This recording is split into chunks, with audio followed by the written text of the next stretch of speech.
habilidade, né? Não, mas eu sou capaz de explicar a questão do mito da socialização do autismo. Na realidade, óbvio que eu posso falar por mim, porque eu falo da minha experiência. Como o autismo é um espectro, cada pessoa vive, porque o autismo ele é resultante de uma alteração genética, ou seja, não é uma questão que eu peguei, eu nasci, mas o ambiente. Então, se você tem um ambiente favorável, aquele ambiente te auxilia a desenvolver. Se o ambiente não é favorável, ele pode te auxiliar ao oposto disso, né? Porra. Então, a socialização, a dificuldade de socialização não se dá por não gostar. Eu adoro gente, adoro socialização. A questão é o esforço que... Vou dizer uma coisa, segundo estatísticas bem recentes, mais de 2 milhões de autistas no Brasil, adultos não diagnosticados. Significa 1 para cada 100 pessoas. Porra!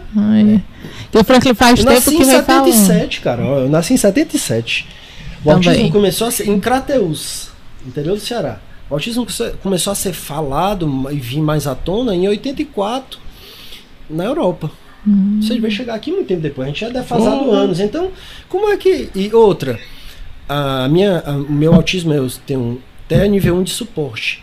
No meu CID tem lá que eu não tenho déficit cognitivo. Então,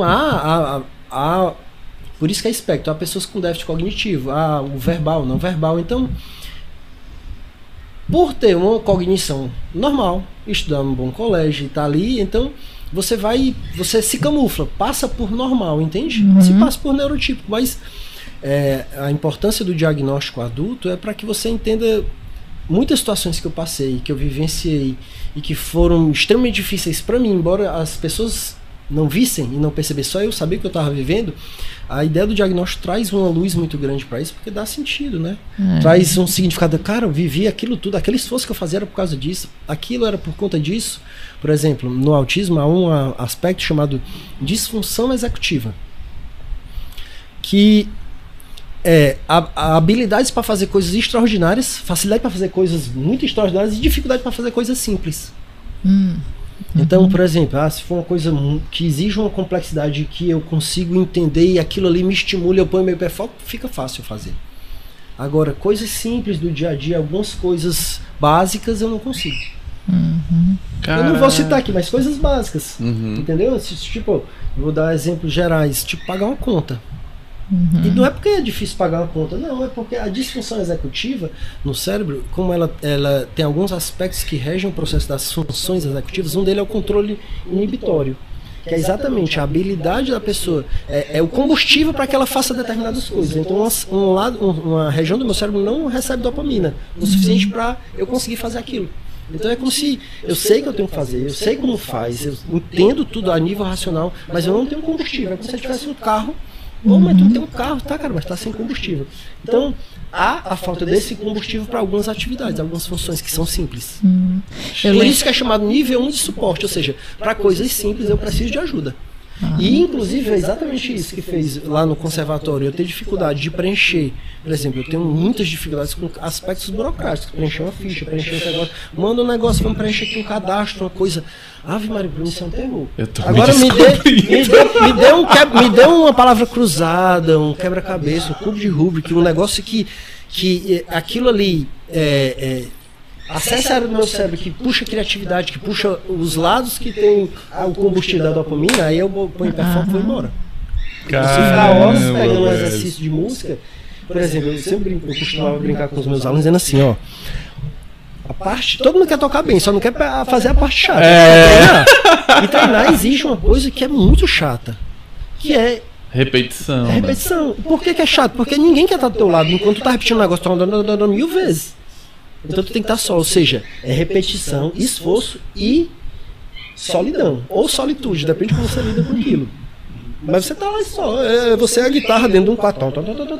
Aí se você quiser tocar 5 horas, 3 horas, sei lá, o tempo que for, você vai ter que se isolar aquele tempo. E para ter produtividade você vai ter que tirar notificação. Isso aqui é um terror. Uma das coisas, porque eu não consigo, claro. A gente é regido por força desse aparelho. O neuromarketing da notificação é um terror. Tu lembra, Eu venho da época do telefone de escada. O telefone tocava raramente. Quando tocava, a pessoa dizia, chegar eu dou um recado. Então você tinha um espaço de tempo para pensar, para respirar, para fazer as coisas. Hoje em dia, cada minuto tá ali, é uma demanda. É assim, ó. Então, como é que eu tenho tempo? Como é que eu preciso? Para me dedicar para tocar bem, eu preciso, vamos supor, de uma disciplina para ter 2 horas por dia. Se eu tenho essas 2 horas toda picotada, porque a cada 5 ou 10 minutos meu celular toca, eu paro aqui para ver quem tá falando comigo, eu tenho que responder, eu não vou ter 2 horas. Então, a qualidade do meu desenvolvimento não é a mesma. Acaba sendo assim, o ladrão do estudo, né? Exatamente. Então, assim... Porque não forma, né? Não quem forma. Te ensina a medir o quanto tempo tu deixa as notificações ligadas ou desligadas? Quem monitora? É o próprio dono. Se ele não tiver uma orientação... Ele não monitora, ele é monitorado na realidade. É tudo que a gente fala, aparece, quando toca a gente responde. É a gente que é guiado, é o celular que diz o que a gente tem que fazer. Agora eu vou me limpar, tá vendo, amor? Quando você manda mensagem e eu não vejo, eu estou hiper focado. Ei, não vale se esconder como desculpa, não. Mas pode ser verdade. É mesmo, viu, Franklin? Pode ser verdade. Mas ele diz, pode estar, mas também pode não estar. Você escolhe que lado você vai pensar, eu acho que ele não tá, não, viu? Aí... Eu fico... eu tenho que... Por exemplo, eu tenho que fazer o corte. Eu tenho que fazer uma postagem do perfil tal. Eu tenho que fazer postagem no outro perfil. Eu tenho que fazer um relatório tal. Então tem horas que eu fico assim, e agora o que é que eu faço primeiro? Aí quando eu começo eu lembro que tem uma coisa que é mais urgente. Aí eu vou nele. E acaba que eu deixo várias atividades que não consigo encerrar. A procrastinação, né? Eu pensei até em deletar alguns aplicativos de algumas redes sociais. Eu pensei em diminuir, porque... Eu acho que eu tô com água aqui. Tô com água também. Pensei em diminuir porque eu não estou conseguindo mais me concentrar, porque tem várias coisas para fazer. E fora o trabalho daqui, tem o outro trabalho, que eu tenho que me focar lá também. Então, a gente... E aí, chega uma mensagem, você tem que responder logo, senão a pessoa acha que você não está dando importância para ela, que você deixou ela no vácuo. Então, hoje em dia está essa questão do imediatismo, né? E a gente está com essa pressão interna. Recebeu a notificação, meu Deus, tenho que responder logo. Eu vi uma frase ontem, uma frase antes assim, nós somos na verdade era uma foto na internet, né, uma pessoa deitada assim, numa espreguiçadeira de frente para um lago, sem fazer nada, só deitado assim, parado. Aí a frase era, nós somos a última geração que vivemos a pré-internet. E isso tem a ver com o que tu tá falando. Carol, a gente, por exemplo, minha infância, minha adolescência era na rua, sentado na calçada, assim, com tempo livre, ocioso. Hoje em dia a criança já tá hiperestimulada, já é outro. Agora, eu penso que quem nasce nesse contexto vai ser uma adaptação diferente para nós. A nossa geração que tá sofrendo. São os velhos, os jovens velhos, mas que tiveram que se adaptar a uma tecnologia que cresce numa velocidade diferente da velocidade com que a gente aprende. É verdade. Até um dia desse, vocês testemunharam o tijolão. Sim. A tela do celular, uma época dessa, eu falo época dessa pra nós, era um display de LED. Hoje é uma Super AMOLED Plus Master, não sei o que, gente. A gente olhando tudo por aqui. A gente é da época que para ir pra internet, você tinha o lance do pulso da madrugada, você aí só podia ficar muito tempo ali na internet pendurado se fosse de madrugada, porque era pago. Então, assim... a demanda era muito pequena, então a gente tinha muito tempo para respirar a vida. E torcer pra ninguém ligar para não cair o pulso. Isso, já enterrou aí. Tu desenterrou essa. Mas hoje não, hoje é o tempo todo. Não respondeu, e-mail, mensagem. E quanto mais aumentam as redes sociais, você não dá conta de uma, você tem que dar conta de uma, a outra, com link com a outra, que manda para aquela, que passa. Então, é uma demanda muito grande. E a gente, às vezes, não consegue... Tem um tempo para se recuperar. Não estou dizendo que para fugir dessa demanda, não. Não tá aí, a velocidade tá aí, a internet tá aí. Se a gente se der fazer, a gente fica fora do mercado. Mas o fato é, eu tenho que ter um tempo para mim. Eu tenho que ter um tempo de qualidade para... Se eu ficar nesse rolo compressor de maneira ininterrupta, quando é que eu vou parar? Quando eu adoecer. É o que está acontecendo com a maioria das pessoas. Só para quando adoece. Só para quando adoece. Eu mais ou menos estou assim. Quando eu adoeço... A gente foi passar uns dias na praia... E eu tava nervosa porque eu não estava usando o celular para trabalho. Não, eu já entro em stand-by, mano. Eu entro na piscina, cruzo os braços e fico lá. Eu tava na vibe, eu tava até contando pra Carol. Cara, abraçar o ar foi a nova viagem que eu fiz. Eu deitei, né? Aí fiquei boiando. Aí deixei os braços assim, como se o ar fosse a piscina dessa vez. Eu fiquei levantando o braço, eu, caraca, mano, uai, é fofinho e tal. Não, e eu, tu já dá esses pães de queijo aqui pra ele comer? Esses pães de queijo assim.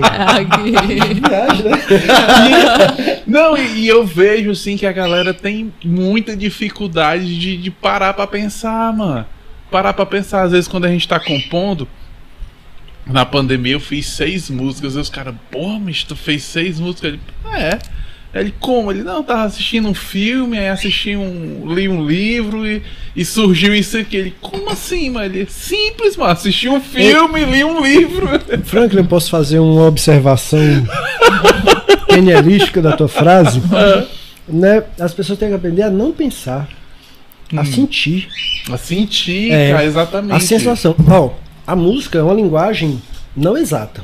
Então ela tem em si 2 aspectos. O aspecto exato, que é o que a gente teorizou para dar nome da nota, a distância, semitom, tom, sim, acorde maior, menor, sinho. Exatamente.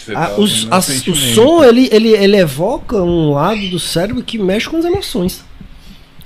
Então eu acho que é a velocidade das coisas, a velocidade dos pensamentos e a falta desse tempo de abraçar o ar e de ter esse ócio criativo, de se permitir sentir para que a coisa se organize dentro da gente. Numa velocidade dessa aí, você não consegue ser criativo.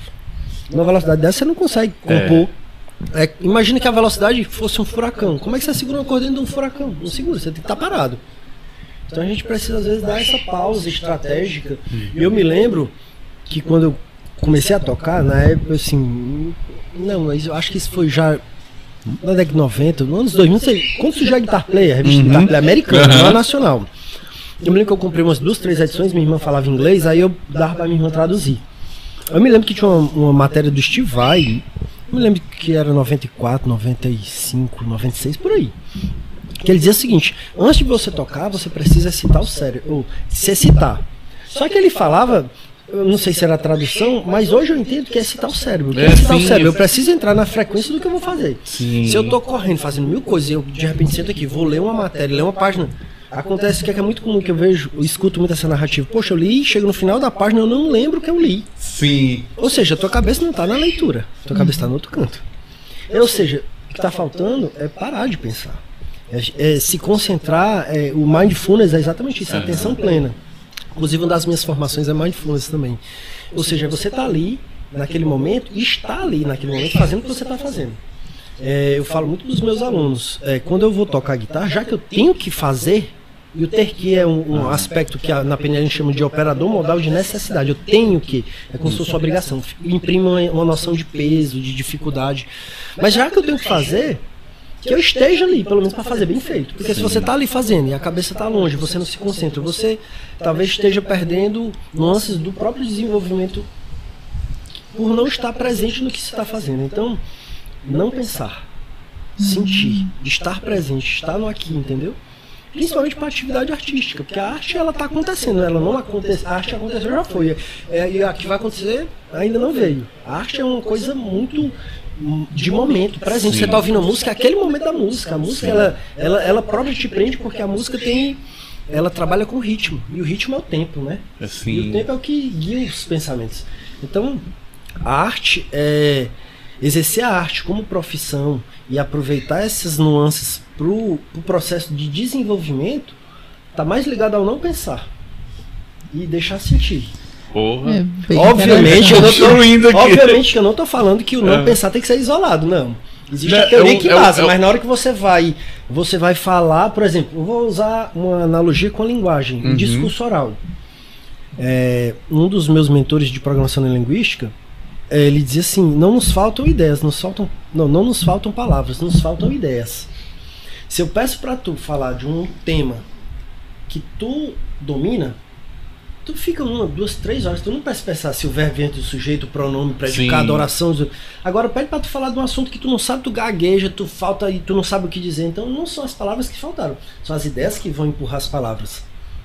Sim. Então, com a música, não são as notas estão ali. É que a emoção, como eu me conecto e como eu sinto aquilo que eu tô executando, que eu vou encontrando a alquimia que gera uma sonoridade na qual eu perceba que o que eu sinto enquanto eu toco possa reverberar e fazer alguém sentir algo semelhante naquela linha, entende? Então tá muito ligado mais ao sentir do que ao pensar.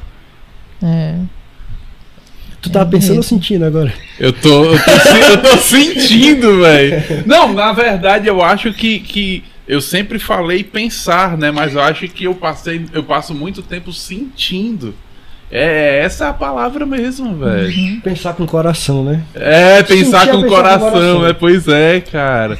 Porque até mesmo na composição de muitas pessoas, né? Não é uma... Né, medindo quem é melhor e quem não é, mas tem uma coisa que todo mundo busca, que é se emocionar, né? Então você, quando vai ouvir uma música, você quer se sentir emocionado, você não quer se sentir só como é que se diz, surpreso, como é que se diz, surpreso mesmo. Não, você quer sentir sobre os acordes, né? Bem, segundo grau, terceiro grau, sétima menor, não é isso? Exatamente, é como eu falo às vezes para meus alunos, galera, para um pedaço a escala e escuta a sensação. Tipo assim, eu mostro muito para eles quando você vai descendo a escala, diz assim, conseguiu ouvir uma música parecida nisso aqui? Aí não, aí faço de novo, conseguiu? Não, aí eu vou e faço o solinho da música. Ele, caraca, professor, tá aí, mano. Aí eu, tá aqui, sempre teve aqui, né? Aí a maneirinha diferente que eu tô fazendo é aquela digitação, né? O 1, 2, 4 aberta, 1, 3, 4. E aí eu vou e mostro, ó, faz isso aqui. Aí o cara faz, facinho. Faz isso aqui, facinho. Aí ele, Fear of the Dark tá aí dentro. Não. Aí tá. Aí, ó, a diferença é que eles não estão pensando cronológico, eles estão quebrando. Aí ele, caraca, professor, aí faz. Né? Vai desmistificando e vai tornando mais simples. Exatamente, velho, exatamente.